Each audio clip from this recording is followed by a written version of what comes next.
The AFC absolutely hates what your Denver Broncos are doing, and we've got the clips to prove it. The rest of the league is starting to do the math on what happens if you have the best defense in the league and a top 10 offense, and they're not liking how that adds up. And then we take a quick look at Raiders training camp, Chiefs training camp, and probably the most embarrassing thing to happen other than the Coldplay concert this week, as the Chiefs creator makes a bold claim that is proven absolutely wrong just 2 seconds after he makes it. Real quick, NFL's top 10 defenses. But we go down here, KC is at 5. What's your take at 5? I think it depends like what makes a top defense. I think points allowed is really the biggest stat. Like if you're giving up 30 points a game, but you grade out well, in all these other, well, I guess you're not going to grade out well in a lot of other areas if you're giving up 30 points a game, but like, yeah. I want to see the 4 teams ahead of the Chiefs. I've assumed that we're going to see Denver, which I think that's a little bit debatable. Bro, we were number the stat you said is what makes a good defense. The Broncos were 3 last year without an inside linebacker who tore his ACL. 1 and 2 though. So this means Denver is number 1. So Philly at 2 makes sense, right? That's I had them either at 1 or 2. I mean, we don't even have to go around the list of why they're at 2. You're coming off a Super Bowl appearance, not appearance, they won it. Philly's defense is better than the Denver Broncos defense. I can tell you firsthand, ladies and gentlemen, I watched it. I saw it. I watched it. Go look at how many points you scored on us in both games, bro. You beat us on a blocked field goal. The Broncos held you probably more than the Eagles. No, absolutely not. No, because you blocked the field goal. Okay, but the first game at home where you should have been like hyped and playing great, right? Bo Nix's first road game in Kansas City, and you beat us on a blocked field goal, and you scored 16 points on us. Mahomes looked pretty hyped when he was running around the field after the blocked kick. He looked pretty hyped then. But you scored less points on the Broncos both times than you scored on the Philadelphia Eagles, so you can't tell me firsthand. And the Broncos hit Mahomes like a million times in that game. Patrick Mahomes scored 22 points on the Philadelphia Eagles defense in the Super Bowl. He scored 16 points on the Denver Broncos defense, and that was without Alex Singleton, our starting inside linebacker. That was without Hufanga. That was without Dre Greenlaw. That was without Jahdae Barons. The Kansas City Chiefs last season averaged 8 points against your Denver Broncos defense, which then went out and got better. Yeah, either way, I think this is interchangeable, but I still have the Eagles at 1. I think it's a 1A, 1B type situation. But Denver on paper and on film, I mean, you just watch it last year, they definitely have a phenomenal defense. So I can't take that away from them. But there's also great news about your Denver Broncos on offense. Top 10 offenses. They got Kansas City at 10 with Patrick Mahomes at the quarterback position, Darcy. NFL.com has you at 10. I think it's more along the lines of because what is that rushing attack going to look like this year? And what is the O-line going to look like? Yep. I think the wide receiving core, we can all agree, once again, is the best wide receiving core they've had in a long time. Patrick Mahomes is still the guy. They have a phenomenal center. They just took care of their guard. But once again, I think there's just some question marks. Are you guys going to commit to the run this year? Is Pacheco? Is he the guy? Is he the guy? I think it's going to be a plethora of guys. He's going to be the starter. Yeah. I don't know. And what Rashee Rice's situation, what's going to happen with that? And then Hollywood Brown coming off that nasty injury, I can tell you what's not going to happen with Rashee Rice. He's not getting suspended. A few moments later. Rashee Rice is actually going to get suspended. Sorry. This offensive line, which let Patrick Mahomes get sacked 6 times in the Super Bowl with a 4-man pressure, got demonstrably worse, sending off their best guard and overpaying their second best guard. And it gets even better because where do the Denver Broncos rank when it comes to the top 10 offenses in the league? Broncos at 6. Crack. We are smoking crack. Offense than Philly, Green Bay. Guys, I'm sorry that this is how you respond to science. Like this isn't me saying it. I'm just shutting up and letting you guys see actual facts. It doesn't feel good, but the truth sometimes hurts. Ranking the Denver Broncos as the 6th best offense in football is not a homer take. They have the best offensive line in football. Bo Nix had the 6th most touchdown passes last year in the entire NFL, and he did all of that without an adequate running game and without a tight end. Wide receivers moving from year 1 to year 2 have some of the biggest jumps of their entire career, and so that's what's going to happen with Devon Vele and Troy Franklin. Marvin Mims was one of the most unguardable wide receivers in football last year. The Denver Broncos have a top 6 offense. So do the math for yourself. What happens if you have the best defense in football and a top 6 offense in football? That is a AFC championship contending team. So now we'll pop into a quick preview of what's happening with Chiefs training camp and Raiders training camp.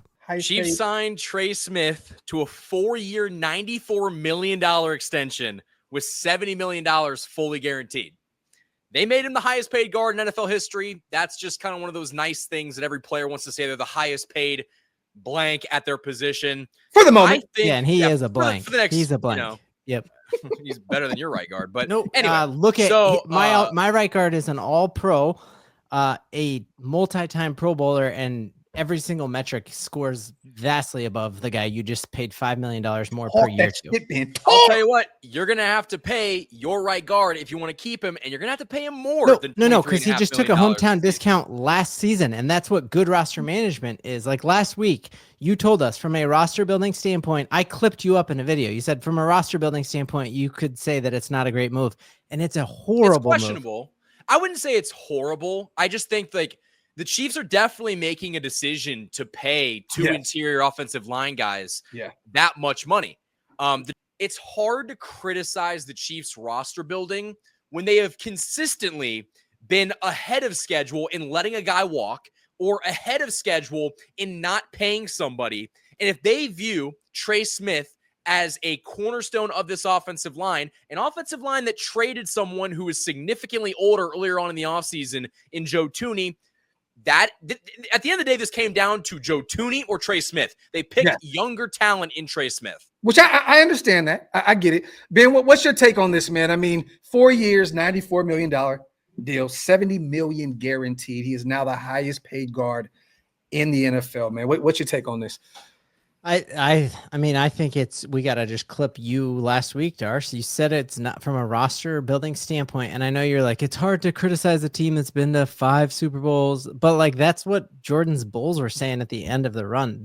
I think the rest of the league sees this and sees that it is not sustainable, man. And he was the second best guard on your team last year that let Patrick Mahomes get sacked 6 times in a Super Bowl against 4-man pressure. So you let your second best guard become the highest paid guard in football, and then you just get chump change in return for Thuney. I just don't see that smart. And he is a good guard, but it's like you now look at the guy who was an all-pro, which is Quinn Meinerz, who every PFF grade and his peers and through the all-pro voting said was better, is now the 8th highest paid guard in football because he took a hometown discount last year. So it's not a good idea to wait till the very end, and then you have to settle and overpay here. If the Chiefs had foresight, they would have done this last year, and they could have had him at the 8th highest paid instead of he's making $5 million more per year than Quinn Meinerz, and he's not as good by any metric.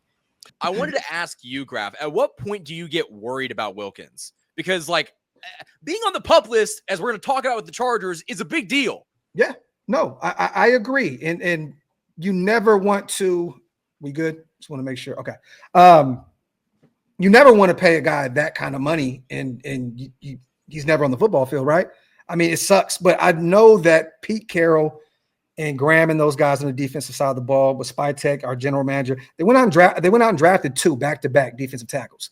You know, we got JJ, we went and got Tonka Hemingway out of South Carolina. I know they expect those guys to play some very valuable minutes in year 1 with us. So I'm not too much worried about it. I hate that I don't get to see a world where potentially Christian Wilkins, a healthy Malcolm Kuntz, and a healthy Max Crosby, like that can be one of the best defensive lines in football. And, we can never have anything good. It's like, here, Max is back. Malcolm Kuntz is back. We'll go ahead and take Christian Wilkins from you. Man, it's like, come on, but I'm holding out hope, you guys. It is difficult to have that kind of weight on you and come back from a Jones fracture in your foot. That is a tough assignment. But once again, there was a ton of rumors about needing a second surgery and him not wanting to do it. There was a rumor that came out. I don't know where the hell it was started, but that the Raiders want him to get the second surgery, so he'll be ready to go next year, and Christian wants to play through it. So until training camp starts on the 22nd, I don't really know, man. So boldly proclaiming that Rashee Rice is not going to get suspended this year, only to have Adam Schefter come out a few hours later and tell you he is, was a pretty bad take.